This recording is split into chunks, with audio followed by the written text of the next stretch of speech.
Hello everyone, welcome once again.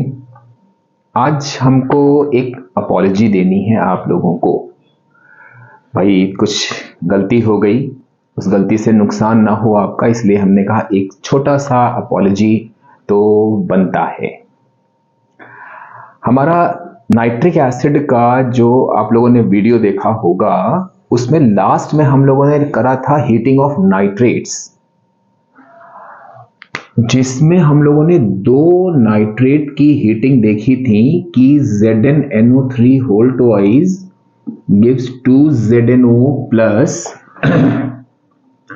4NO2 plus O2, और दूसरी देखी थी हम लोगों ने लेड की PbNO3 whole twice gives 2PbO plus 4NO2 plus O2।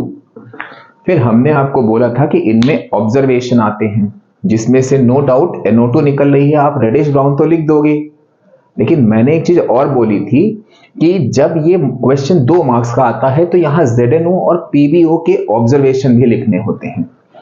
By mistake हमने जिंक में लिख दिया था बफ येलो, लेड में लिख दिया था residue is yellow when hot and white when cold.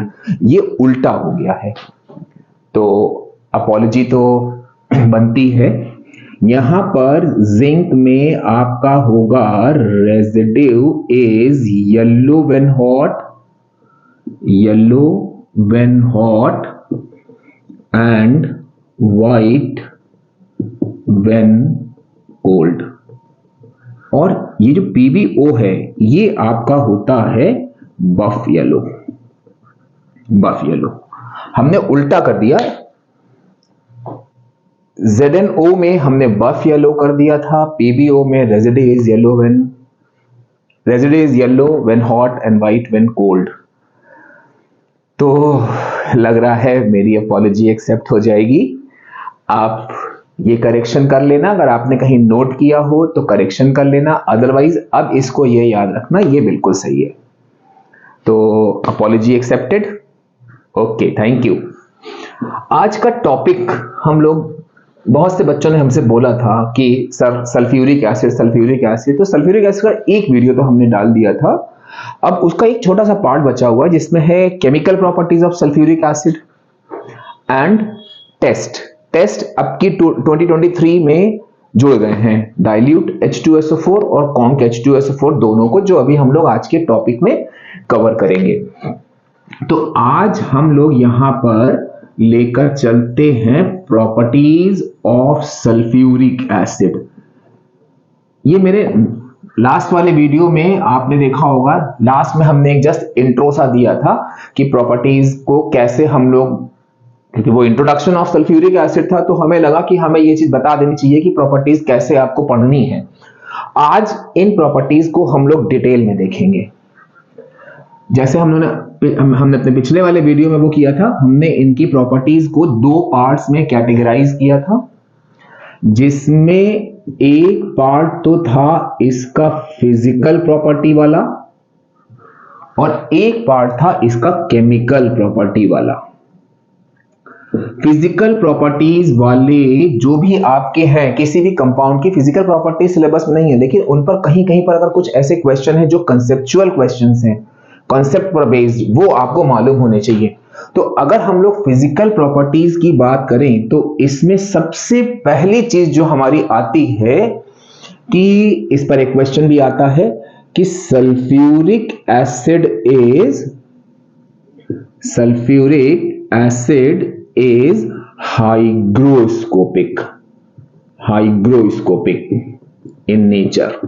Hygroscopic means कि sulfuric acid absorb moisture without changing in its state. It is different from deliquescent, because deliquescent when absorb moisture they changes into liquid state, but in case of hygroscopic, if any compound is hygroscopic, it will absorb moisture like deliquescent substances, but it will not change its state. तो ये हो गया sulphuric acid की पहली physical property कि it is hygroscopic in nature. इसको हमने इसलिए बताया है क्योंकि इस पर एक आपका रीजनिंग बेस्ड क्वेश्चन आता है और वो क्वेश्चन होता है कि sulphuric acid is kept in air tight bottles. तो अगर ये आएगा तो हम लोग अक्सर देखते हैं बच्चा लिख देता है, बोर्ड एग्जाम की बात कर रहे हैं, बच्चा लिखता है because it absorb moisture.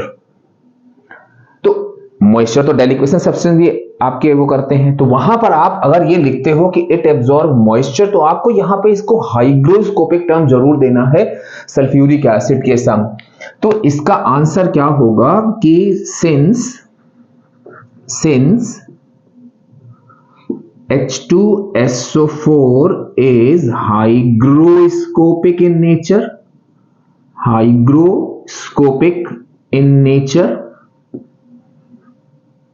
so it absorb moisture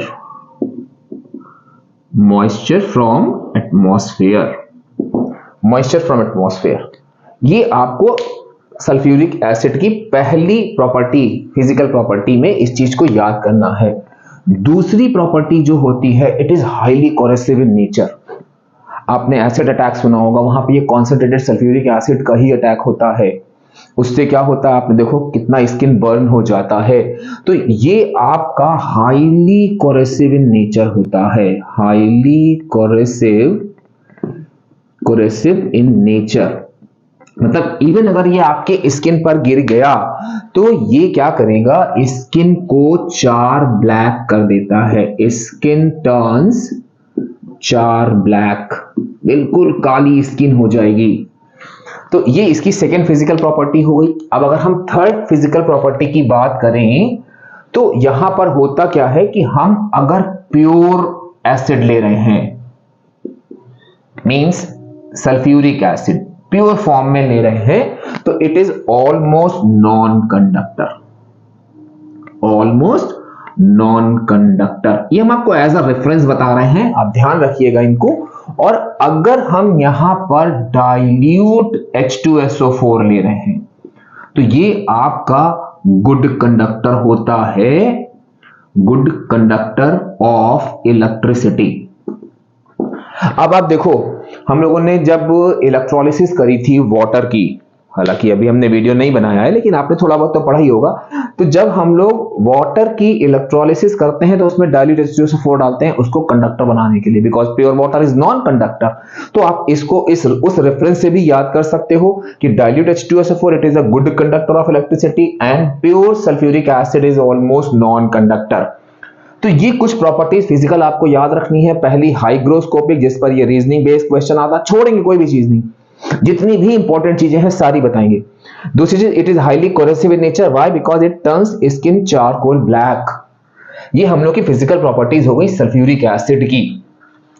अब बात करें हम लोग केमिकल प्रॉपर्टीज की, जो मेन आपको जिन पर ज्यादा फोकस करना है, तो इसको हम इंडिविजुअल वैसे करके बनाएंगे कि अगर हम लोग बात करते हैं केमिकल प्रॉपर्टीज की, केमिकल प्रॉपर्टीज, तो आप यहां पर एक चीज ध्यान रखना कि इस केमिकल प्रॉपर्टीज को भी हम लोग फर्दर दो पार्ट्स में डिवाइड करेंगे। पहला केमिकल प्रॉपर्टीज होंगी डाइल्यूट H2SO4 की, जो कि आपकी पढ़ी हुई है। अभी हम आपको एक रेफरेंस के तौर पे, नॉट रेफरेंस, अभी हम आपको ऐसे बताएंगे कि आपको याद आ जाएंगी सारी, इंपॉर्टेंट है। रेफरेंस का मतलब ये नहीं कि वो इंपॉर्टेंट नहीं है।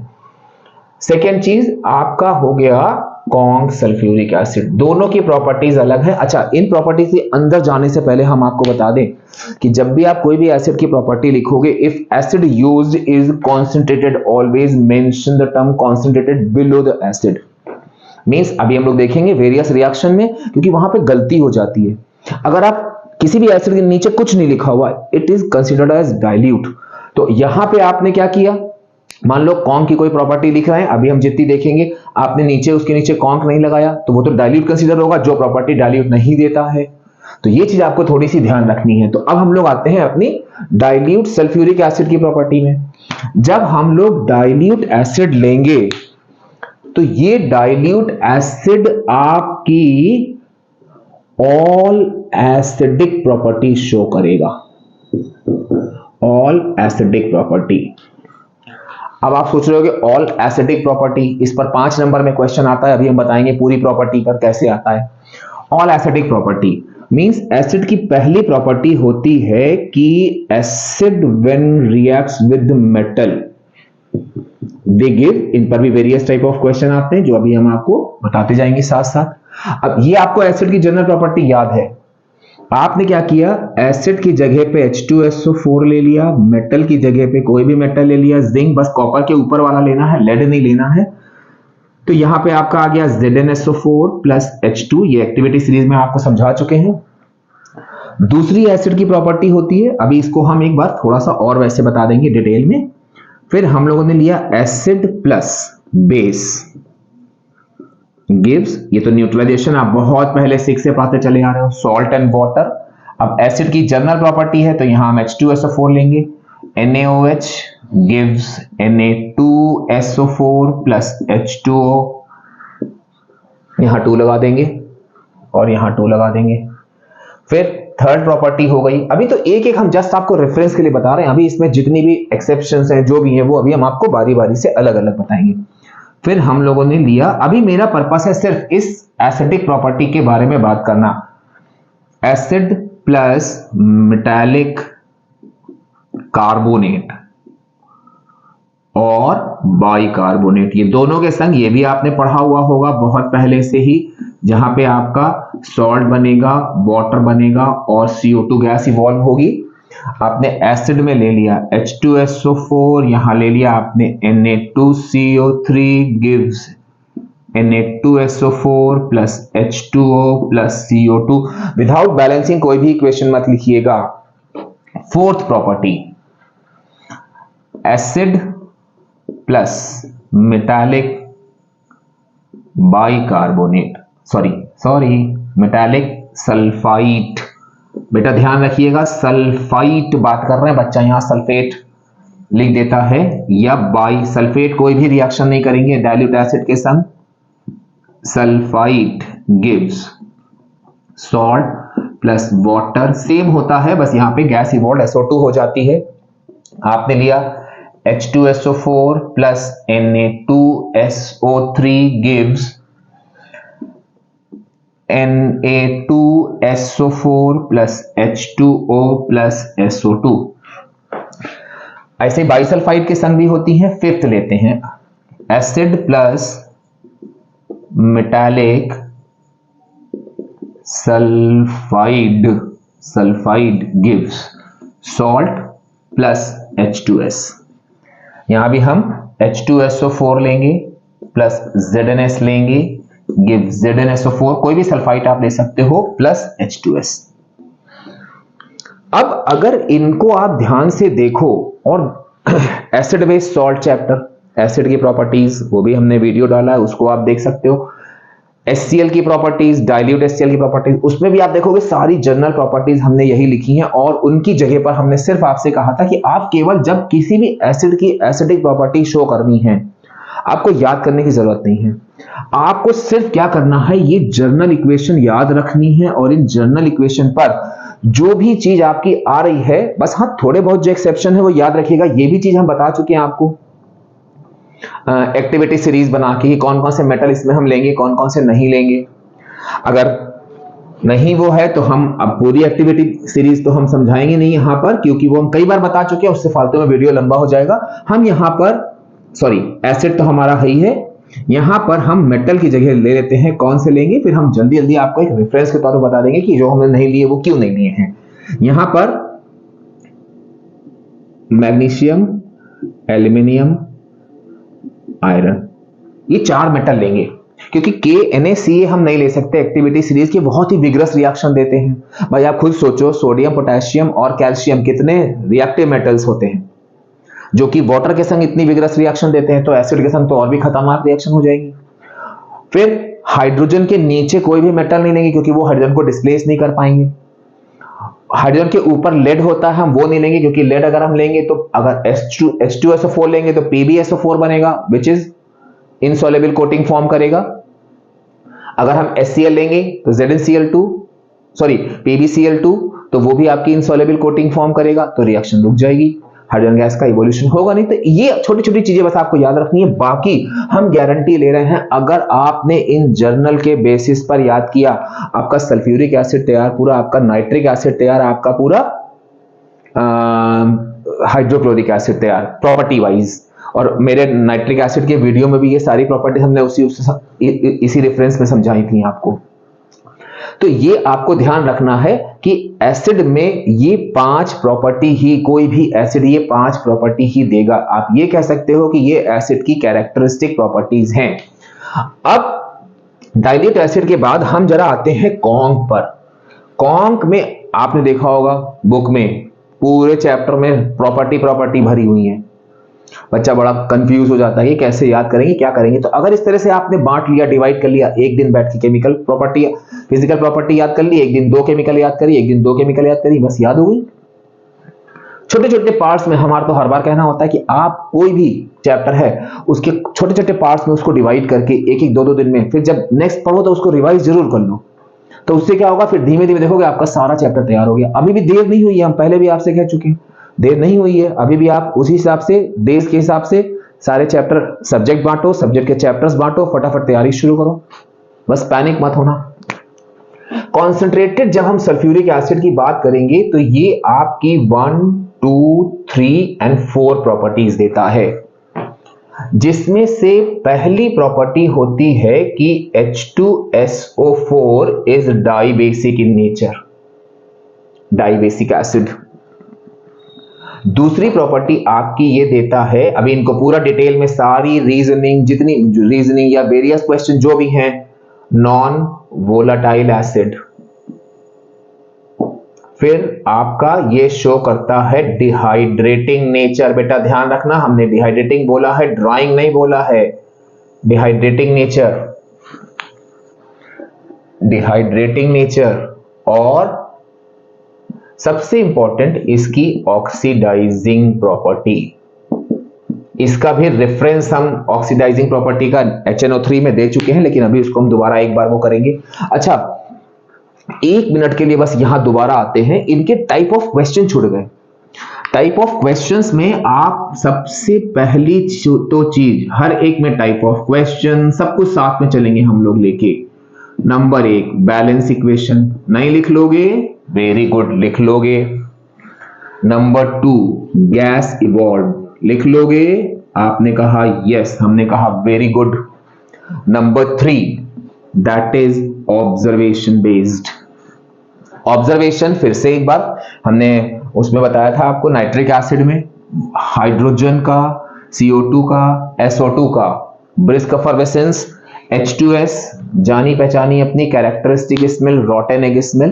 तो इस तरह से आपका ये पूरा डाइल्यूट एसिड की प्रॉपर्टी सारी और उन पर टाइप ऑफ क्वेश्चंस आ गए। अब हम लोग आते हैं इस कॉन्क सल्फ्यूरिक एसिड पर, जिसमें हमने देखा कि ये जब हम H2SO4 को as a conc sulphuric acid लेंगे तो ये इन 4 प्रॉपर्टीज को शो करेगा। हम ये अभी लिखा रहने दे रहे हैं, एक एक प्रॉपर्टी यहां लेंगे, इसको हटा देते हैं, एक एक प्रॉपर्टी यहां पर लेंगे और उस प्रॉपर्टी का डिटेल में पोस्टमार्टम करेंगे हम लोग।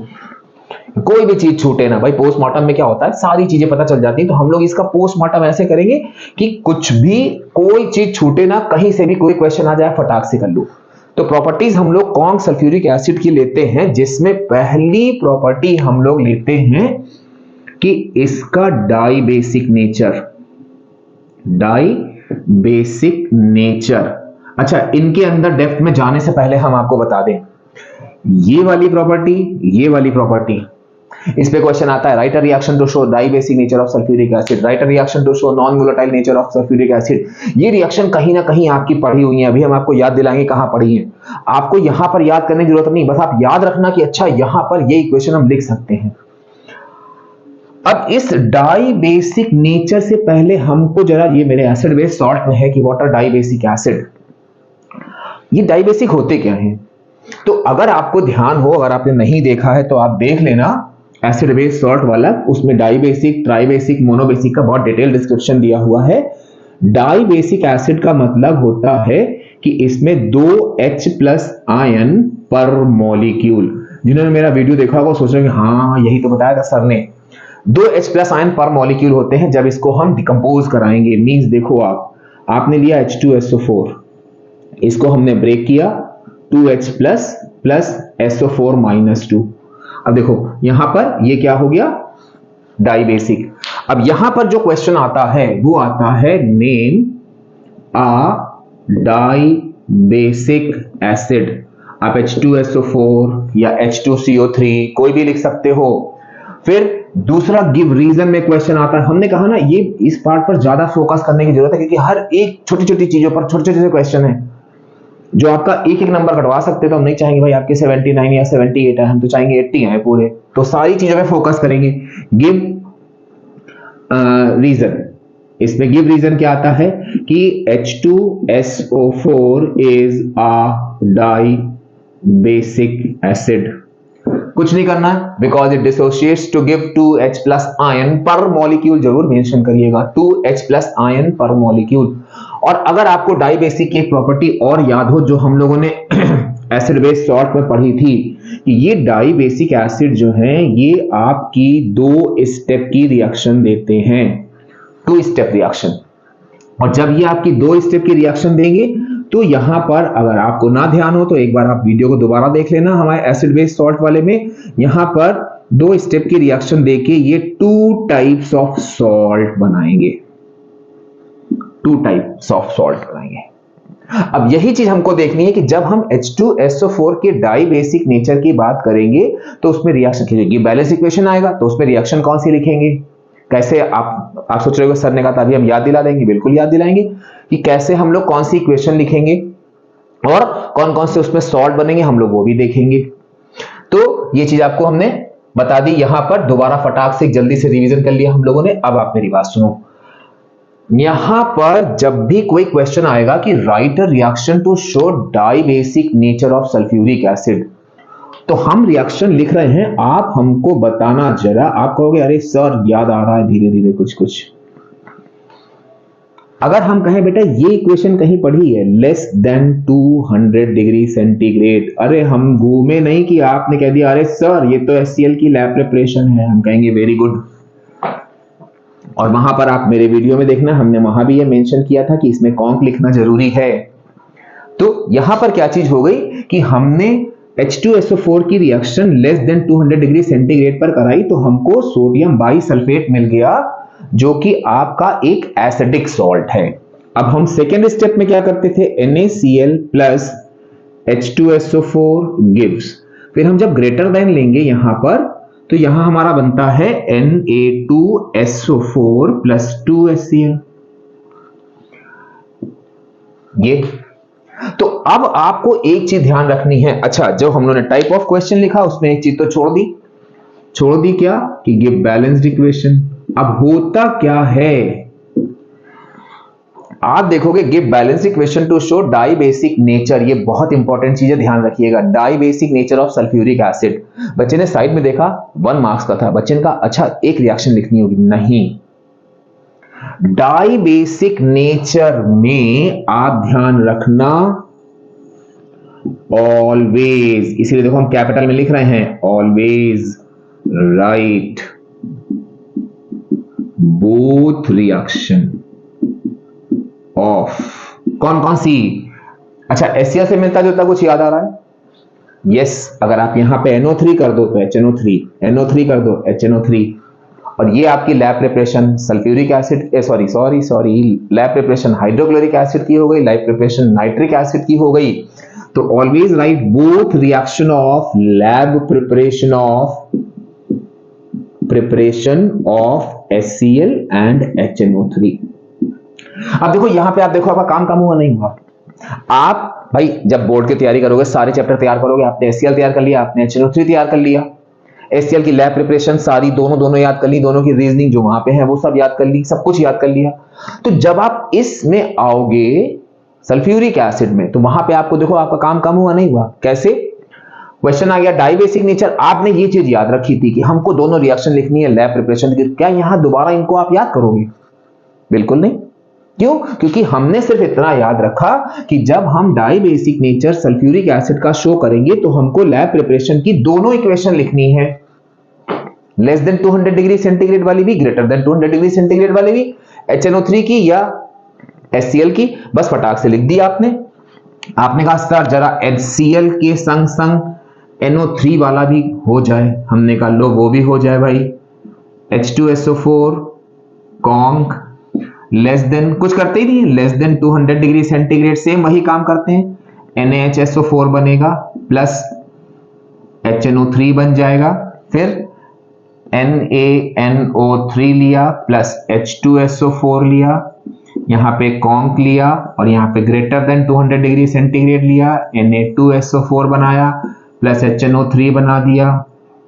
लो भाई ये भी हो गया। और तो और यहां पर आप क्या कर सकते हो, इन दोनों को आप KCl और KNO3 से भी दिखा सकते हो, मीन सोडियम या पोटेशियम के संग। अब आप देखो डाई बेसिक नेचर पर आपकी एक इक्वेशन, क्योंकि दोनों लिखने पर एक नंबर मिलेगा, एक इक्वेशन ये हो गई, एक ये हो गई, एक KCl की H2SO4 के संग हो गई, एक KNO3 की H2SO4 के संग हो गई, नंबर ऑफ इक्वेशंस हो गई। वही आपको बुक में देख के लगता होगा अरे इतनी सारी इक्वेशन, कहीं ज्यादा नहीं है, केवल बस वो छोटी सी ट्रिक पकड़ने की जरूरत है कि कहां पर हम कैसे मिनिमम से मिनिमम टाइम में मैक्सिमम से मैक्सिमम आउटपुट ला सके। तो उसके लिए आपको याद रखना है डाई बेसिक नेचर में हम क्या करेंगे, लैब प्रिपरेशन ऑफ HCl या लैब प्रिपरेशन ऑफ HNO3 की KCl और KNO3 दोनों के साथ less than greater than 200 degree centigrade वाली दोनों इक्वेशन लिखेंगे। अब देखो यहाँ पे हम लोगों ने वो जो देखा था डाई बेसिक एसिड में दो तरह के सॉल्ट बनते हैं, ये आपका एसिडिक सॉल्ट हो गया, ये नॉर्मल सॉल्ट हो गया, ये भी मेरे एसिड बेस सॉल्ट में पड़ा हुआ बहुत लार्ज स्केल में। तो यहां पर अक्सर क्वेश्चन आता है acidic salt form when conc sulphuric acid is added to sodium chloride, तो आप लिखोगे सोडियम बाइसल्फेट, सिंपल सी बात। अब यहां पे आपको ध्यान रखना है कि आप सबके नीचे कॉन्क जरूर लगाओगे, क्योंकि ये कॉन्क H2SO4 की प्रॉपर्टी, और अभी हमने बोला था कॉन्क और डाइल्यूट की प्रॉपर्टीज अलग अलग होती है। तो ये हमारा पहला हो गया डाई बेसिक। अब अगर डाई बेसिक में आपने ये चीज याद रखी, अभी देखिएगा आपका नॉन वोलेटाइल, कुछ नहीं करना, तुरंत तैयार। तो हम लोग अपनी सेकेंड प्रॉपर्टी पे आते हैं। क्वेश्चन सेम ऐसे ही आएंगे जैसे हमने लिखे, गिव बैलेंस इक्वेशन या नेम द गैस इवॉल्व, जितने भी क्वेश्चन है सारे। देखो मेरा मानना यह है कि अगर आपके बेसिक कॉन्सेप्ट क्लियर हैं तो कोई क्वेश्चन कोई भी आप आराम से कर लोगे।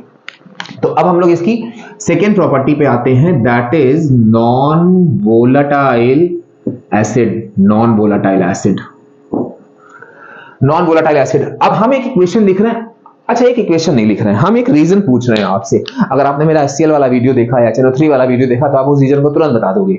हमने एक क्वेश्चन आपसे पूछा, why conc H2SO4 is used in lab preparation of HCl। आप कहोगे अरे sir because it is non volatile, खत्म। लो तो यहां पर हम क्या करेंगे, हम आपको याद करने के लिए बता दें कि यहां पर आप HCl एंड HNO3 की लैब प्रिपरेशन की इक्वेशन लिखोगे only less than 200 degree centigrade वाली, नॉन वोलेटाइल।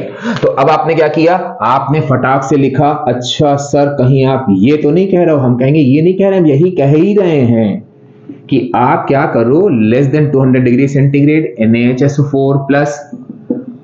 अब एक चीज बताओ, अगर आपको ये चीज याद है तो क्या इन दोनों प्रॉपर्टीज में आपको एक भी सेकेंड थॉट देना पड़ेगा कि अरे यार कौन सी इक्वेशन लिखें? बिल्कुल नहीं।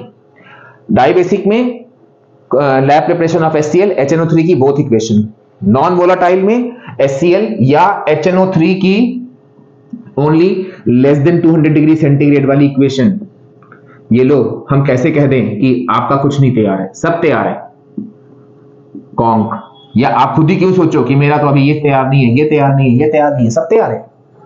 अब ये देखो, और सेम फिर आप यहां पर क्या करोगे कि इसकी इक्वेशन KCl के संग भी और KNO3 के संग भी। ये लो आप कैसे माने हम कि इक्वेशन नहीं याद हो रही है, बस आपको एक जगह कहीं याद करना, चाहे लैब प्रिपरेशन ऑफ HCl में याद कर लो, चाहे लैब प्रिपरेशन ऑफ HNO3 में याद कर लो, दोनों इक्वेशन तो याद करोगे एग्जाम के लिए। तो बस इतना याद रखना है कि डाई बेसिक में लैब प्रिपरेशन ऑफ दोनों इक्वेशन HCl और HNO3 की, नॉन वोलेटाइल में। अब हम लोग आते हैं इसकी थर्ड प्रॉपर्टी पे, जिस पर आप देखोगे प्रीवियस ईयर की क्वेश्चन उठा के देखो, इस पर आप देखोगे कई बार आपके ऑब्जर्वेशन बेस्ड क्वेश्चन आए हैं। देखते हैं जरा कैसे। डिहाइड्रेटिंग नेचर, थर्ड प्रॉपर्टी हो गई हम लोगों की डिहाइड्रेटिंग नेचर। अब इस डिहाइड्रेटिंग नेचर में जाने से पहले हम एक छोटा सा डिफरेंस बता दें, जिसके चक्कर में बच्चे अक्सर कंफ्यूज हो जाते हैं। और वो डिफरेंस क्या होता है ड्राइंग एजेंट और डिहाइड्रेटिंग एजेंट में। तो आपको यहां पर ध्यान रखना है कि जो ड्राइंग एजेंट होते हैं और एक होता है आपका डिहाइड्रेटिंग एजेंट। डिहाइड्रेटिंग एजेंट, जो ड्राइंग एजेंट होते हैं ये रिमूव करते हैं आपके फिजिकली कंबाइन वाटर को, फिजिकली कंबाइन वाटर को। और जो डिहाइड्रेटिंग एजेंट होते हैं वो आपके रिमूव करते हैं केमिकली कंबाइन वाटर को। ये अभी हम जब इक्वेशन लिखेंगे तो आपको समझाएंगे कि इसका मतलब क्या हुआ, केमिकली कंबाइन वाटर को। अब यहां पर आप ध्यान रखना कि डिहाइड्रेटिंग में केवल दो प्रॉपर्टीज हैं आपकी सिलेबस में। करने को तो आप याद कर सकते हो, अगर आपको डिहाइड्रेटिंग का कॉन्सेप्ट मालूम है तो आप किसी भी क्वेश्चन में लगा सकते हो, इवन ऑर्गेनिक में भी लगा सकते हो। एथेनॉल को लेके उसका डिहाइड्रेशन कर दो, आपको इथीन मिल जाएगा, लेकिन वो अभी हम समझा देंगे यहां पे। डिहाइड्रेटिंग में आपको पहली तो प्रॉपर्टी देनी है विद ग्लूकोज, और दूसरी प्रॉपर्टी आपको देनी है विद, आप ध्यान रखिएगा, विद हाइड्रेटेड कॉपर सल्फेट। अब आप सुनो ध्यान से, यहां पर इन दोनों एग्जाम्पल से आपको समझ में आ जाएगा कि केमिकली कंबाइन और फिजिकली कंबाइन वाटर मतलब ड्राइंग एजेंट और डिहाइड्रेटिंग एजेंट में बेसिकली डिफरेंस क्या होता है, किस तरह से केमिकली कंबाइन वाटर निकलता है। तो ग्लूकोज की बात करें हम लोग, तो हम कहें आपसे ग्लूकोज का फॉर्मूला, आप कहोगे अरे सर बायो में तो बहुत पढ़ा है। हमने कहा वेरी गुड, इसमें आप कॉन्क H2SO4 डाल दो। आप देखोगे यहां पे 6C मिल गया एंड 6H2O मिल गया। ये हो गई छोटी सी प्रॉपर्टी। इवन यहां पर आपका केन शुगर की संग भी आता है, C12 होता ही, शुगर केन शुगर सेम होते हैं। H22O11 यहां भी अभी एक कॉमन मिस्टेक हम बताएंगे क्या होती है, वो आपको ध्यान रखना है। तो यहां आपका हो गया 12C प्लस 11H2O। अभी इक्वेशन वाइज बता रहे हैं, अभी various type of questions observation इनमें बाद में आएंगे। हाइड्रेटेड कॉपर सल्फेट, अब यहां पर हुआ आपका CuSO4.5H2O गिव्स H2SO4 कॉन्क। तो क्या हो जाएगा आपका CuSO4 तो बनेगा प्लस ये 5 वाटर मॉलिक्यूल्स निकाल देगा। अब आप देखो ध्यान से, यहां पे आपका बेसिक कॉन्सेप्ट समझ में आएगा आपको। अगर हम कहें कि बेटा ये बताओ क्या इस ग्लूकोज में आपका कहीं वाटर है, भाई आप जब ग्लूकोज खरीदते हो जो नॉर्मल ग्रीन कलर का वो होता है ग्लूकॉन डी, अब देखोगे वो पाउडर के फॉर्म में होता है, उस पर कहीं वाटर दिख रहा है? नहीं, वाटर जो है आपका इस ग्लूकोज के फॉर्मूले में छिपा हुआ होता है। तो जितने भी मतलब जो भी आपका डिहाइड्रेटिंग एजेंट का नेचर होता है, ये केमिकली कंबाइन मतलब किसी भी कंपाउंड में इसको दिख गया कि वाटर का एक भी मॉलिक्यूल निकल सकता है, ये तुरंत खींच लेगा उसको। Why? Because डिहाइड्रेटिंग नेचर इसका इसलिए होता है बिकॉज इट हैज, इस पर भी एक क्वेश्चन आता है, it has strong affinity for water. इसकी वाटर के टुवर्ड्स बहुत स्ट्रॉन्ग एफिनिटी होती है, इसलिए डिहाइड्रेटिंग नेचर शो करता है। तो अब यहां पर क्या हुआ, यहां तो चलो भाई आपको दिख रहा है कि हाँ ये वाटर मॉलिक्यूल दिख रहा था, ये इसने अलग कर दिया, लेकिन यहां वाटर कहां था। अब एक एग्जाम्पल और बता रहे हैं इसको इलस्ट्रेट करने के लिए, वो ऑर्गेनिक में है।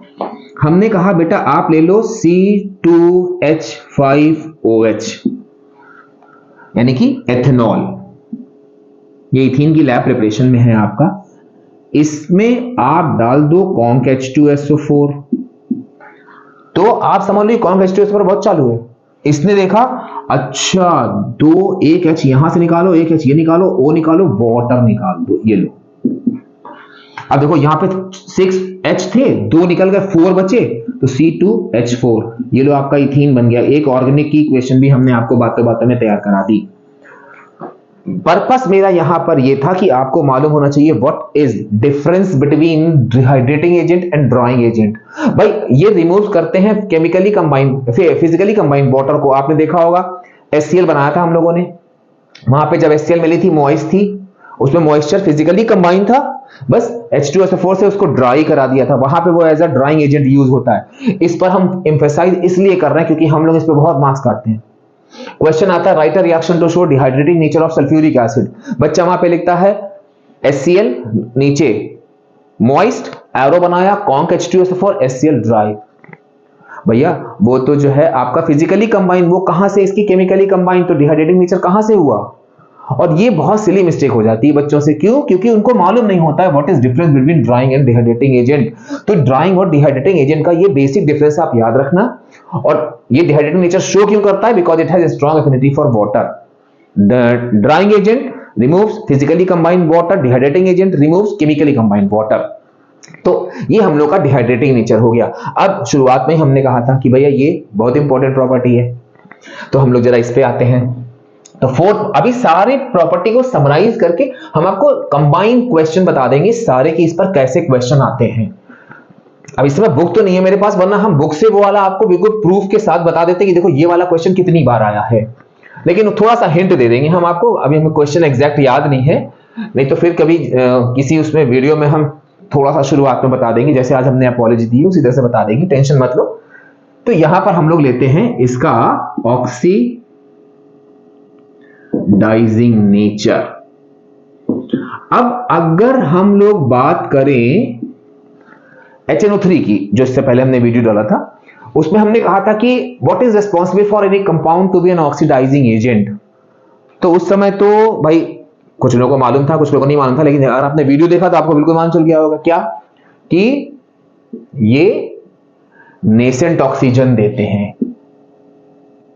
नेसेंट ऑक्सीजन, ये नेसेंट ऑक्सीजन देते हैं।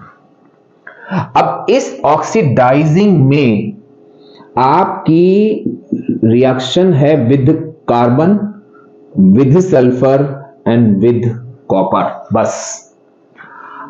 अब ऑक्सीडाइजिंग प्रॉपर्टी हम सल्फ्यूरिक एसिड के ले रहे हैं, तो हम सल्फ्यूरिक एसिड तो लिखेंगे सबके संग।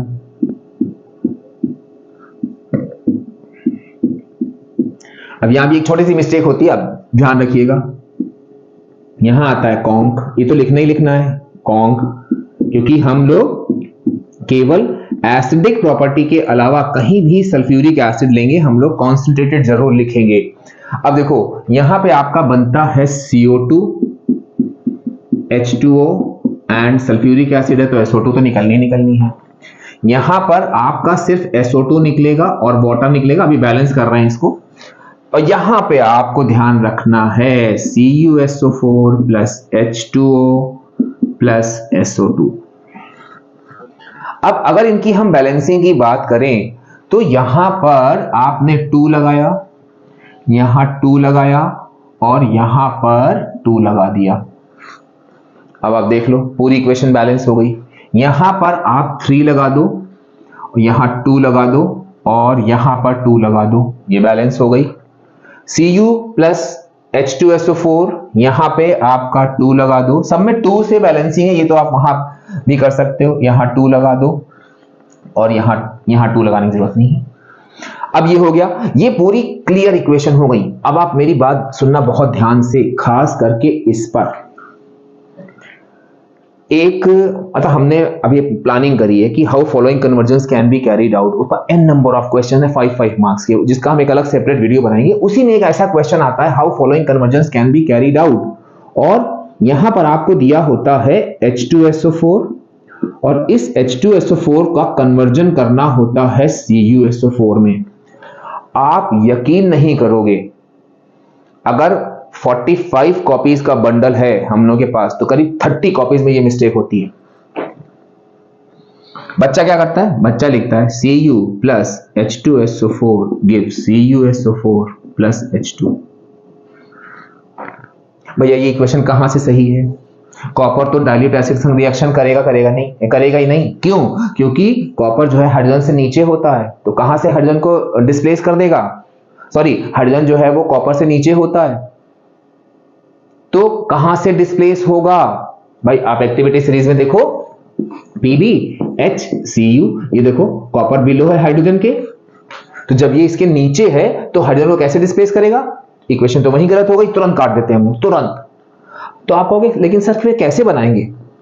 तो आप देखो ना ध्यान से, अगर ये क्वेश्चन आया, इसको क्वेश्चन में ही कन्वर्ट कर देते हैं, ये क्वेश्चन आया कन्वर्ट, तो आपका आंसर होगा ओनली दिस, केवल ये वाला, और कुछ मत करना। Cu plus H2SO4 give CuSO4। अब देखो ना, H2SO4 से कॉम जरूर लगाना, H2SO4 से CuSO4। मेरा यही पर्पस होता है कि मतलब वो छोटी छोटी सी गलतियों वाले क्वेश्चन वो आप ना करो।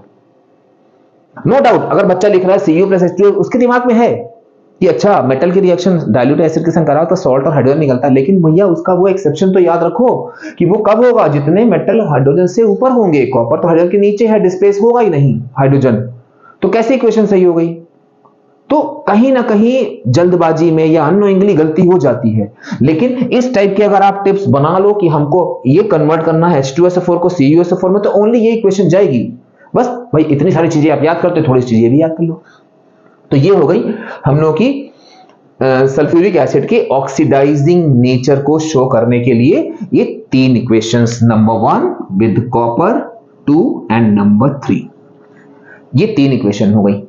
अब यहां पर अभी तक नहीं था, 2023 के सिलेबस में आ गया है, और वो है आपका test for dilute sulphuric acid and test for conc sulphuric acid. और अभी आप देखोगे कि जितनी भी इक्वेशंस हैं वो आपकी पढ़ी हुई हैं, लेकिन टेस्ट करना है तो उसमें इक्वेशन अगर पूछी जाती है तो आप लिख देना, अदरवाइज टेस्ट के लिए आप directly add this this this this devolve वैसे करके जैसे लिखते हैं वैसे लिखेंगे।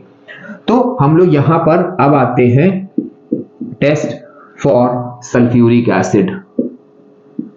अब यहां भी आप ध्यान रखना, हम लोग भाई सल्फ्यूरिक एसिड है, डाइल्यूट और कॉन्क दोनों अलग अलग टेस्ट करने होंगे। डाइल्यूट का टेस्ट अलग है, कॉन्क का टेस्ट अलग है। ये 2023 के सिलेबस में अभी ऐड हुआ, तो पॉसिबिलिटी है कि इस पर बेस क्वेश्चन जरूर आएगा, क्योंकि काफी दिनों बाद ये दोबारा ऐड हुआ है। अब डाइल्यूट में आप क्या करोगे, जब टेस्ट करोगे तो इसकी BaCl2 के संग रिएक्शन करा दोगे और इसकी आप PbNO3 होल ट्वाइस के संग रिएक्शन करा दोगे।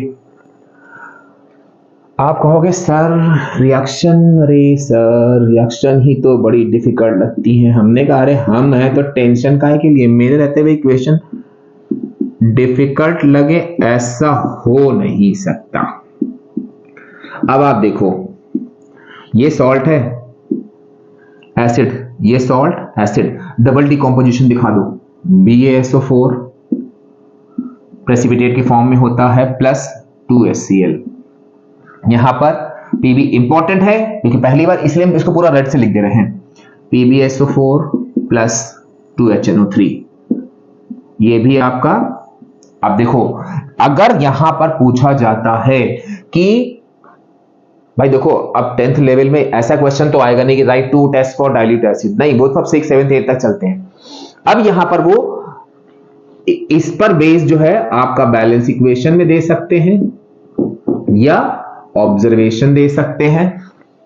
तो अब आप देखो ध्यान से, अब बेसिकली जो अब आपने कहा ये पीपीटी बनना है सर, तो कुछ ना कुछ तो कलर होगा इनका, हम कहेंगे वेरी गुड, मतलब कि दोनों केस में, यहां नीचे लिखते हैं, दोनों केस में आपको लिखना है व्हाइट पीपीटी फॉर्म्ड।